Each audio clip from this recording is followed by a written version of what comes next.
Hi everyone. Thank you for joining me on another episode of Inspiring Penny. I am so excited this time around to introduce you to Mary Balogh. Mary's from Kipling here, and she is about 40th time New York Times best-selling author of historical romance, would you say? Yes. Yes. So Kipling is so blessed to have somebody so famous in the town.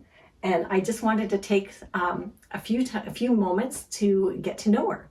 So, Mary, I would love to discover what drives your passion for writing and for your zest for life. Because I see you in the community, and you're always so happy, and the amount of novels that you've written. What drives your passion? As far as writing is concerned, it's something I always wanted to do. As a child, I used to write stories, long stories in notebooks. And if people asked me what I wanted to do when I grew up, I would say I wanted to be a writer. Love stories, I think that came gradually. I wanted to write, but I didn't know what. Okay. And then I decided that's really where my passion lay, to write happy stories. Not necessarily fluffy or just sort of fairy type stories, but stories that show that love is basic to a good life, and that it can be worked towards, and we can live by love, not just romantic love, but just love itself. And I like to write books, and I like to read books that are uplifting in some way. So that's probably what drives it. So you started writing at a young age? Yes, I did. And you grew up in Wales? I did, yes. So could you tell us a little bit about your childhood? Well, I was born at the end of the Second World War, really dating myself there. And I grew up in Swansea in Wales, which was an industrial port in Wales. So obviously it was a real target for bombing. It was very, very heavily bombed, just almost wiped out. I grew up in a small house with my parents, very few neighbours, just surrounded by rubble of the bombing. Yes. And yet, strangely enough, because I was born into it, and so is my sister, we never thought it strange. It was just the way things were, and that was our playground. We used to say, well, let's go play on the bomb buildings. There was very little. You're hearing it on the news now with the Queen dying, about how when she became Queen, the country was in a terrible mess after the World War. There was very little food, there was rationing. We had a few very, very precious toys, and our imagination. And I've always said that was really my great blessing as a future writer, that everything was within. You used your imagination for everything. I look back on it as a very, very happy childhood. And I think it was partly because it was inspiring my imagination, which was going to be my life's work. That's very interesting, because I think about what the Ukrainian people are going through right now. Yes. And it often reminds me of the stories my grandmother would tell me, because she was a teenager in Belgium during the war, and she's passed now, but I often think of what those people are going through now. And so you grew up at the end of that, so you kind of understand what. I do, and it tends to be children that people pity most in war-torn countries. Well, I think maybe we have to pity them if it's an active war. But if it's a war that's over, if there's no real danger any longer, it's not going to make much difference to children. It's just the way it is. It must have been much harder for my parents, who knew the difference. Right. But for us, it wasn't. So you went, after high school, you went on to university? Yes. And you became an English teacher? I did, yes. So how did you, from there, get to Canada? When I finished university, it was difficult to get jobs in Britain unless you wanted to go to a large inner city type situation, which I wasn't too excited about because I was young and I wasn't quite sure how it would work out. Right. But in other parts of the world, all over the world, there was a huge shortage of teachers, including Canada. And Saskatchewan had sent over a few people from the Department of Education to interview. Really? Yes. And so I applied for, I think, 9 different countries. And the first interview I had was the Canadian one. And I can remember being all nervous going into the interview and wondering what he was going to ask me. I'd rehearsed answers to various questions. And his first question was, "What do you want to ask me?" And he had a great pile of contracts beside him. Oh my goodness. And within a few moments, he was shoving this contract under my nose. That would be very exciting, but very scary too, to leave your home and go to a new country. It was a 2-year contract. Okay. I was 23 years old when I came here. It was an adventure. If I didn't like it, I could go back. Oh, good for you. So, did you get put right into Kipling then? Yes, he had 2 openings for English teachers. One was up around, I think, Lloydminster, and one was Kipling. And I knew nothing really about Saskatchewan, except that you grew wheat here. And he sort of described the areas a bit. And I thought, well, I'm going from a city to this province, and Lloydminster, although it sounded attractive, also sounded quite a bit more remote. Right, because it's farther here. north. So I thought, well, maybe I better come here and see what it's like. So Kipling was where I came. And you've never left? No, we spent part of the year in Regina. Right. Now, but no, it's been home ever since. Oh, well, that's lovely. I did read on your website that you and Robert were set up as a blind date. Yes, he phoned me. I was terribly busy all that year. It was the job was new to me, the place was new to me. I was teaching English, I had large classes, so I worked sort of 18-hour days, and I never went out. Oh. And apparently he'd been trying to meet me all year. So finally he phoned me. It was May. And I was going back to Britain. I didn't like it here. I was going back. Really? Yes, I'd resigned from my job here and I'd had my ticket home. I think I had my bigger bags packed already. And he invited me. In those days, high school graduations happened in June or May, and they involved a dance. Okay. And there was one in Glenavon. So he asked me if I would like to go to the dance with him. I was just on the phone. And did you know who he was? No, and you said yes? I did. And then I can remember I was staying over here with Julia Toth. And after I'd hung up, I was telling her and I was describing this man and giving his name. And first, I she said, "Oh, Mary," she said, "he's tall, dark and handsome." And he was. I can remember when he came to pick me up that night. People dressed very differently in those days. This was back at the end of the 60s. He was dressed very, very sharply, and I saw him in my landlady's kitchen. I thought, oh my gosh, I like you. So it was almost like love at first sight. Pretty much. Oh, yes. That's so... Attraction at first sight, let's put it that way. That's a lovely story. And then from there, you guys just continued to date, and then you didn't resign, I take it? Well, I'd lost my job. It had already been given to someone else. But at the very last moment, a man, Martin Mallock, who taught middle school social studies and a few other things, was offered a promotion. I forget exactly what the job was. And so his job suddenly opened up. And I can remember going to the principal, who was Gordon Sawyer at that time, and saying, "Could I have that job?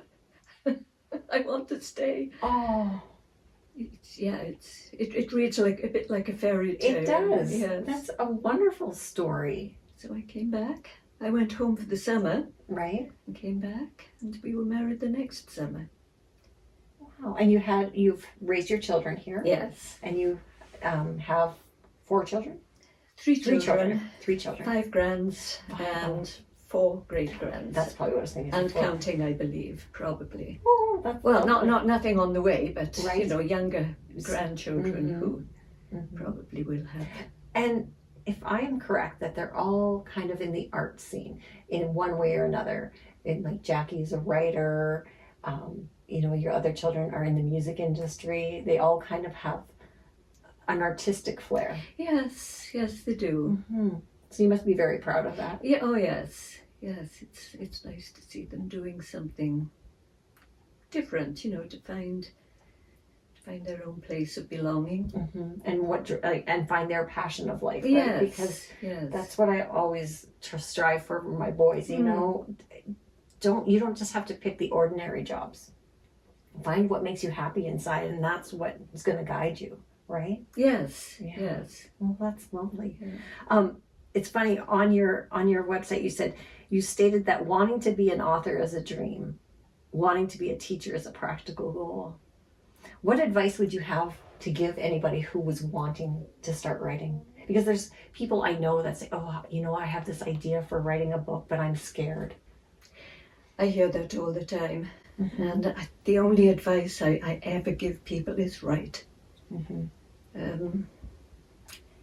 Lots of people will procrastinate, they'll think they have to prepare themselves, they have to go to workshops, they have to read. I don't mean just reading for pleasure, but read to learn how to write and whatnot. No, if you want to write, you just have to go for it. Write. Mm-hmm. Mm-hmm. It's very easy. Even when you do write, it's very easy to find excuses, and even to claim writer's block, which I don't think I believe in. Okay, that was one of my questions. Was it? If you've ever had writer's block and what you did to overcome it, but Well, I have it every single day. okay. Yes, every single day when I sit down, I'm staring at the screen and I don't know where to go from here. And it's very tempting to think, well, I'll just get up and do some job and maybe, or I'll just leave it for today. Right. Maybe tomorrow I'll feel better, but You just it have to doesn't do happen. I can remember it was at some conference and I don't remember where and I don't remember who.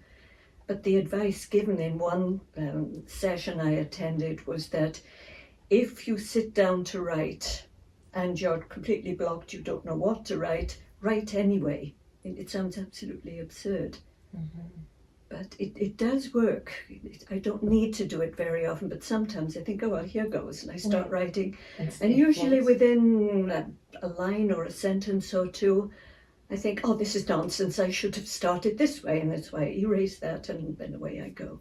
It sort of loosens up. Mm-hmm. I think a lot of people are just scared to get started. I know even for me and this YouTube channel, I've wanted to do it for a couple of years and I was always scared more of what other people were going to say. But when I turned 50, it was like, you know what? I want to do this for me and for the people I'm interviewing because I want the world to see these amazing people that I know, right? And if no one watches them, that's fine. But it's for my pleasure. Well, that's what I thought when I started writing. I can remember when I started writing my first book, Bob came with an article. I must have been the leader post or something it was in. And it was explaining how very difficult it is to get into the publishing world. I don't think he really meant it to be discouraging, but that was the effect. You're sitting there writing and you show this article which says it's almost impossible to get published. But I thought, well, this is what I've wanted to do all my life. If I just sit here and it's my hobby, I could be knitting a blanket or something. Right. And I wouldn't stop just because someone said people aren't buying blankets these days. You just do it because you want to do it. On your website, you had a quote from Georgette, is it Higher? It's Hare, actually. I always said Higher, but I was reading a biography of her, and she was asked that question and said, you rhyme it with Hare, and I thought, oh, that seems strange. It's Hare. A hare, okay. Yes. And she says, as soon as one promises not to do something, it becomes the one thing above all others that one most wishes to do. Yes. Sorry, I'm not saying that. But that is so true. Yes, you could take that article that he showed me Right. at Case and Bone. I thought, the heck with it. I'm not stopping just because I may not get published. Because you might have stopped and then none of us would have experienced the stories that you've written. And my life would have been totally different. And I've loved my life. Oh. Yes, I'd be very well blessed. I That's- would hate not to have writing as That's lovely. part of it. Could you maybe tell the viewers about writing your first novel and how you got it published? Because that's quite a story on how you mailed it away. Yes, I wrote my first book. I decided I wanted to write books similar to Georgette Harris, set in early 19th century England, love stories. And I wrote a book, finished it, didn't have a clue what to do with it. And there was no internet in those days. You couldn't just, Google it, how do I get published? I had no clue. So what I did was that I found other books that were similar, looked inside the front cover, and I found an address in Canada. I thought, oh, this is great. I can just send it to a Canadian address. So I just bundled up the whole manuscript with a letter that was about 5 lines long, and it said more or less, I've written this book, wondered if you'd be interested, here it is. I'm sure that's not quite the way I phrased it, but it was very, very brief, because that was commented on by an editor at one point. And I sent it off, and it was only a few weeks later that I had a reply from someone, I think it was in Mississauga, who wrote back and said, well, we're sorry, but this is just a distribution centre. Oh. But someone there had read it and liked it and had sent it on to New York to the publisher there. And then within a day or two, I had a phone call. I was home from school. I had a migraine headache. I suffered badly with migraines in those days. Mm-hmm. And I was really suffering. I just got up, I think, to make myself something to eat, all sort of blurry-eyed and horribly headachy, and the phone rang. And it was an editor from the publishing house in New York saying, I've read your book and I love it. Oh. And I'd like to offer you a 2-book contract. Now, well, talk about an instant cure for a migraine headache. And Wow. that's how it started. And that was the Mass Deception? Yes. And you sent your manuscript, did you have a copy of it at home, or did you just send the one and only that you had? Well, you see, my first 5 books I wrote longhand. Oh. And then I typed them into an old typewriter. So, I can't even remember if I must surely, I wouldn't have been as stupid as to send off my one and only copy, would I? I'm not sure. I know after that I used to make a copy before I sent it off. But I did have the handwritten. Oh, okay. But most people nowadays would not even think to write a book handwritten or even type. You can't, the kids nowadays, a typewriter? That's how we learned all our keyboarding, right? Yes, and you can't go back and make changes No. or corrections without a lot of whiteouts.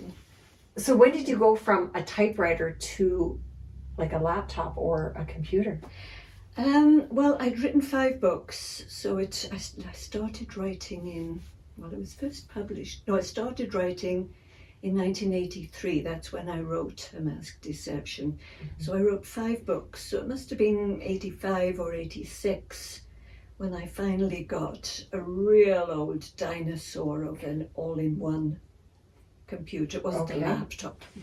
Yes, my first computer had so little memory that I had to be very conscious of how long my chapters were, so that I could try to get one chapter into one chunk before it cut out. But then, of course, when the book was finished, I couldn't just print out the whole thing. I had to print it out a chapter at a time because they were on separate sort of files. Oh, so it was time consuming. Yeah, it was. It was. And then my first printer was one that had the reams of paper that you had to tear down the sides and tear across the middle. Yes, it's hard to remember those days. But I just thought I was in heaven. Oh, yes. Because you're not the printer handwriting. part. Yes, I didn't care about having to do this, tear them down the sides, tear them across each page. Wow. So at present, how many books have you written? And Oh dear, I should have checked, shouldn't I? I believe it's over 100. wow. But I'm not sure of the exact number. When this question comes up, I'm always thinking, now I must check and I must make an You know what I truly admire about you? It's about your imagination, that you have been able to write that many novels and have such amazing characters and still have more books to write. Well, you see, when I first started writing, when that first editor wanted to offer me a 2-book contract, I thought, oh my gosh, you mean I have to do this all over again now?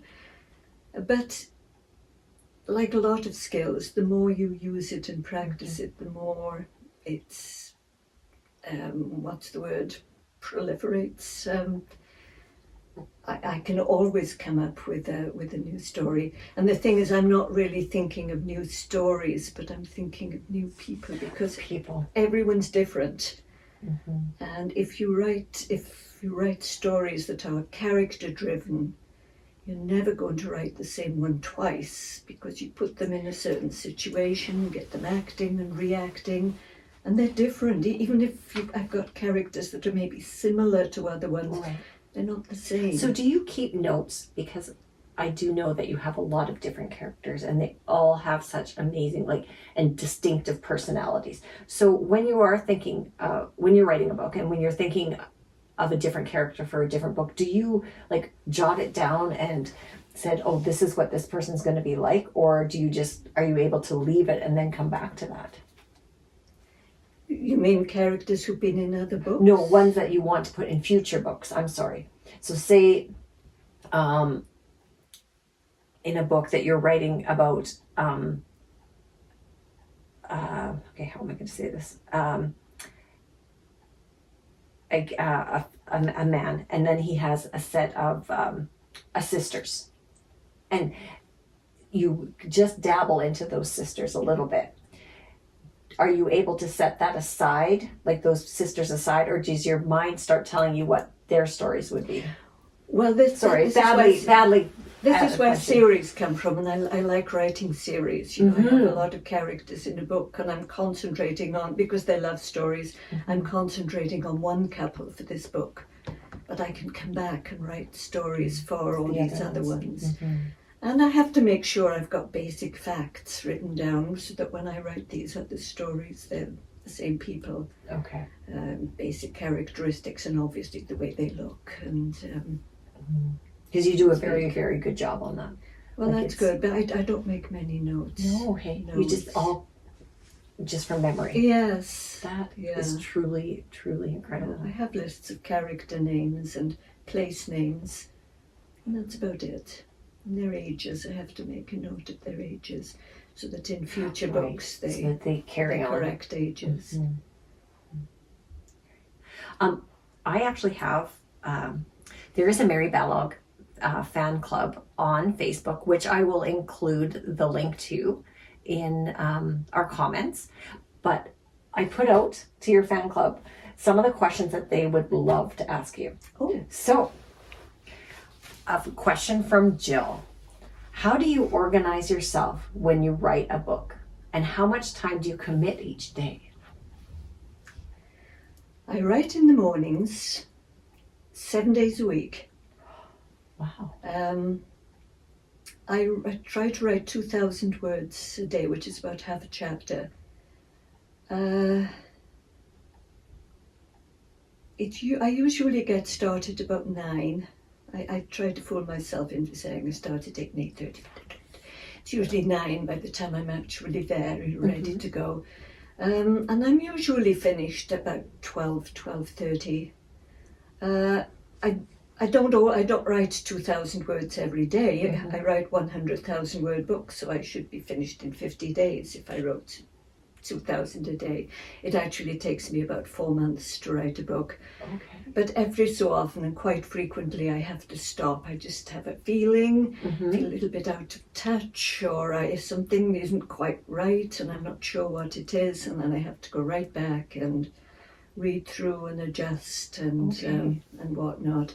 So all told, it takes me 4 months, but that's solid 4 months of, Of 7 work. days a week, mornings. So that's interesting because a lot of people, I'd like to be a writer because it's not a job, Yes. but it's a lot of dedication.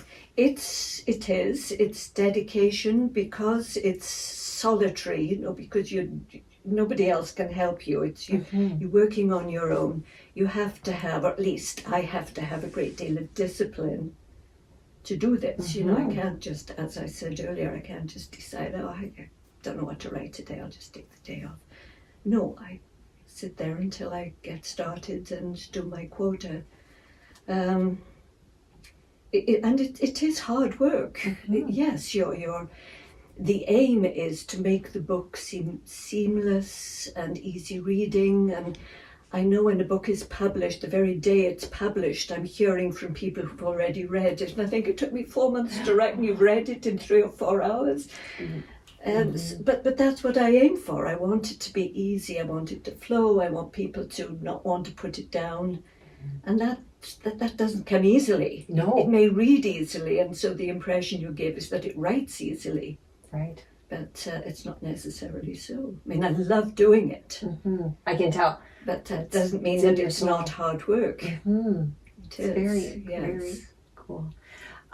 Ian, who I believe is your biggest fan in this whole club, because he writes at least 2 or 3 times a week about your books. Oh, wow. So he's asking, you have said previously that you have to dig deep into your characters to understand them. Which were your most challenging hero and heroine to fully understand? Oh, that's a difficult one. That's very difficult. I think my favourite hero amongst readers, if you ask readers who the favourite hero of mine is, probably 80% of them will say Wulfric Bedwin, Duke of Bewcastle, the hero of Slightly Dangerous. Now, he came at the end of a 6-book series. And I was building him. I didn't know him very well, but I was building him through the other books. And I realised by the time I came to write his book that this was the book everyone was waiting for. And I was terrified. By the time I got to his book, I thought, I've got to get this right. I can't put it out there and people say, well, I'm disappointed. And say, oh, okay, I'll go back and I'll rewrite it. You can't do that once it's written. It's almost like a life is there being lived. So I wouldn't say he was that so much difficult as I knew that I had to get him right. I think I must have, because everybody loves that book. And it's a very good series, though. That's one of the series I've read, and I've enjoyed that one. Yeah, that was the series that sort of broke me out. I made the New York Times list with that one? With the 3rd book of the series, Slightly Scandalous, was the first book to make the New York Times. But so that was him. Of heroines, oh dear, I don't know. I'll be sitting in there this evening and say, oh, of course I should have said so and so. But I don't know. Actually, his heroine, just out of all the books I've written, to choose the hero and heroine from the same book, that was another thing, you see. I knew I had to get just the right heroine for him. And I tried a few different types of women in my mind before I started writing.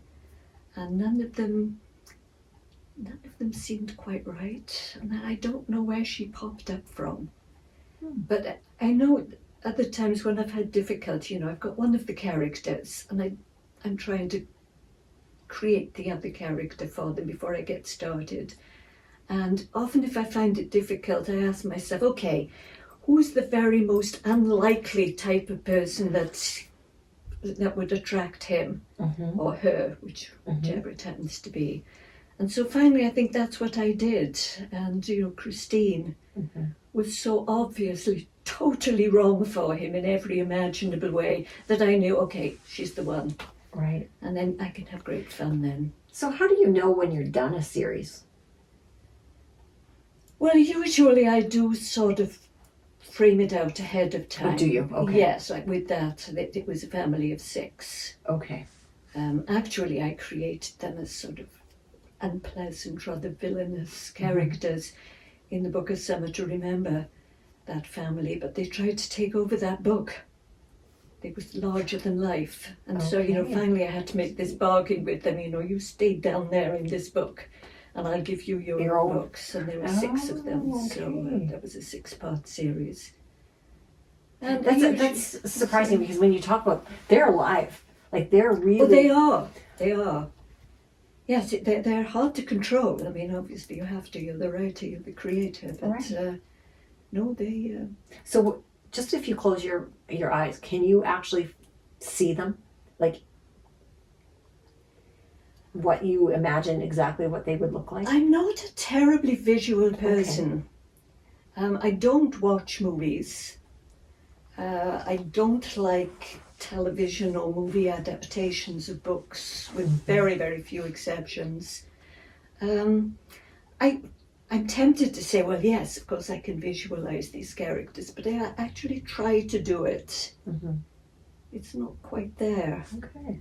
I'm a word person. You're a word person. Yes. Okay. Yeah. And character, I can feel their characters. But I can't. I'm not sure I'd recognize them if I passed them on the street, except that they'd be dressed in Regency costumes. There you go. Yes. That's wonderful. Yes. So Lynn would like to know, how much time do you spend doing historical research and to make sure that it's historically accurate? Or are you going for accuracy in your books? I am. Okay. I am. I don't like...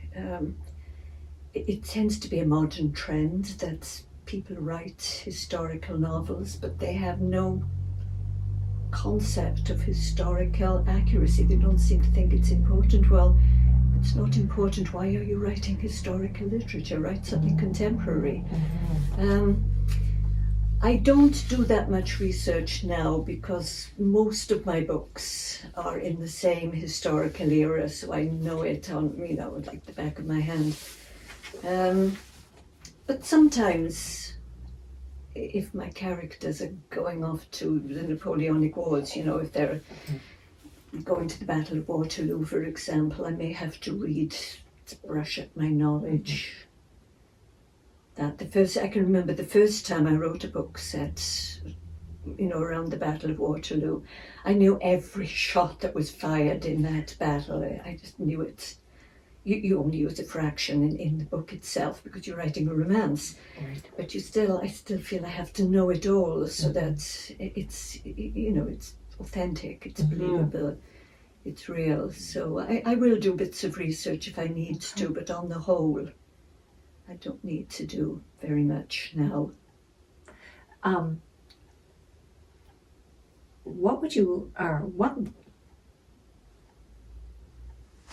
She would love to know what you enjoy most about writing books set during the Regency era. Oh, I just said I wasn't a visual person, but I think I'm about to contradict that. I think it's this whole visual picture I get of large country estates with their stately homes and the different types of carriages and horses. And the Regency era, which was just an 11-year period, 1811 to 1820, was sort of very different from the Georgian period that went before and the Victorian period that came after. As far as fashion went, the women wore these sort of Grecian style tunic type figure hugging dresses, extremely beautiful and sexy, I think. And the men also wore very, very slim, pantaloons and boots and waistcoats and very tight jackets that, their valleys had to really sort of help them into Squeeze because them they into. squeeze them Mhm. into, yes. And I just find it such a visually appealing Mhm. period. And I think too the sort of manners and mores that they had was very different from our own, but they were easy to understand. Very often characters have to break the rules or bend the rules, but there has to be a reason, and they have to understand the consequences of what they do, and it's very much in a box. Mhm. You can get them poking out of the box, but basically you have to keep to that, and I find that appealing. That that there were expectations. I don't think I could write a contemporary book. No. I had wondered if you ever have tried. No, Mhm. I haven't. I wrote. I was asked to write a novella, a sort of time travel novella, Oh. combining the modern day with Regency. And I loved writing. I was really comfortable writing the Regency parts, but when I had to get into the contemporary, I felt so awkward, and Okay. it should have been the other way around. But no, when I could go back to the Regency. And what was that one called? Oh, I actually printed a list of all your books on here. yeah, it's a novella though. It would Okay. have been in an anthology. Anthologies. So we have.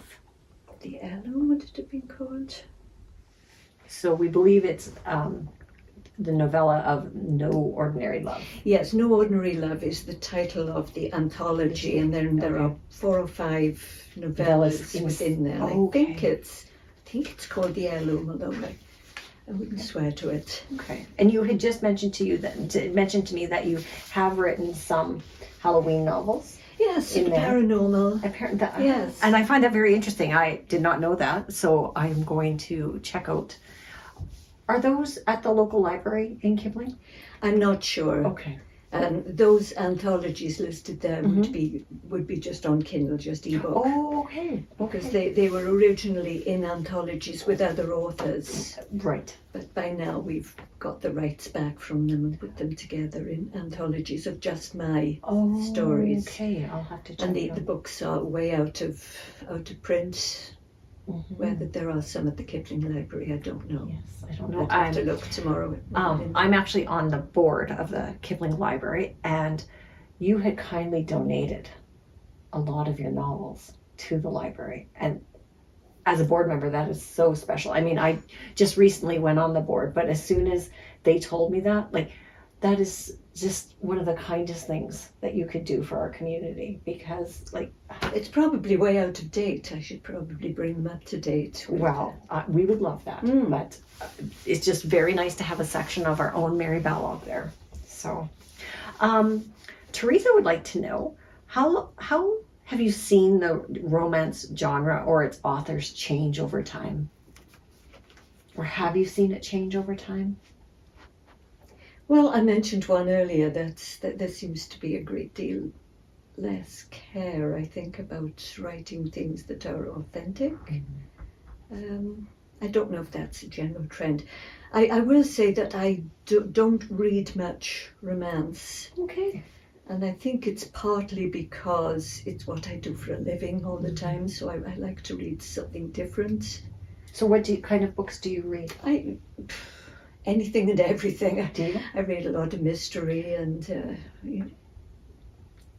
I do read some romance, but not enough that I feel I can give a true answer to yes, that. I Which don't would make really sense. know. Yes. Yes. I do know that, and I know you said you don't watch television very much, but on Netflix there has been some shows, Downton Abbey and Bridgerton, and I was curious, so I have watched them, and they are not true to the time that they're supposed to be in.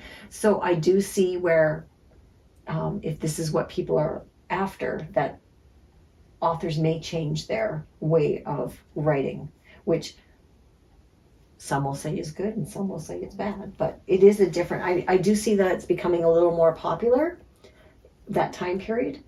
People are more interested in it. Just as a result of those, I think. Yes. I'm not sure that it's translated back. Publishers got really excited when Bridgerton was such a hit. They thought it might translate back to the books. I'm not sure it does. People either watch or they read. Some people do both, but generally speaking, if people are watchers and they've discovered something like Bridgerton and they love it, they're not likely to suddenly become readers and read, other books like it. It may work in some cases, but not in all. Downton Abbey, I thought, was very true to history. I've only recently, I wouldn't say I only recently discovered it because I've known about it a long time, but I binge watched it just a month or two ago. I'd never watched it before and I couldn't stop. Okay. And when it came to an end, I thought, oh no, there has to be more. It's kind of, have you watched The Crown on Netflix? No, I haven't. I haven't watched it either, but now I'm kind of interested in it. And I'm not sure how true it is. But if you were ever asked to let one of your books turn into a series or a movie, would you allow that?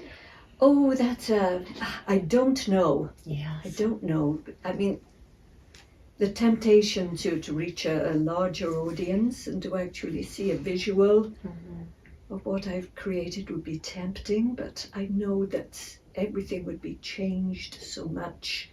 And although I don't really visualize characters, I'm sure I would hate the choices of actors for the parts. And sometimes the stories just get altered out of all recognition. I did watch earlier this, I've only just started watching Netflix, it's new to me. I watched Virgin River, Robin Carr's series, and I've read all the books, and the movies of them are so totally different, totally changed the characters and plots. And I think it would break my heart if that happened. I know I'm a big Louise Penny fan, and they're talking about, I'm not sure if it's a series. I think it's a series. Oh no, please don't. Of Inspector Gamache. And please don't. I'm not, like... And Three Pines. Yeah, like don't ruin my Three Pines, because I read, I'm an avid reader, but I rarely will watch the movie of a book that I've enjoyed, because it just is not the same. No. So on the whole, I hope it never does come up with me and that I don't have to make that decision. Mind you, some authors demand as part of their contract that they have editorial, what's the word? Not rights, but you can say no. You can't do that to my book. You have the right to look at the script and comment, but I don't think I could bear it. Yeah, I'm not sure I could either, to let something that I've created go out of my grasp, but I mean, it's good for those who can. But Linda and Mary, and this is a common question I see all over the place. Will you ever write a story about Estelle's brother?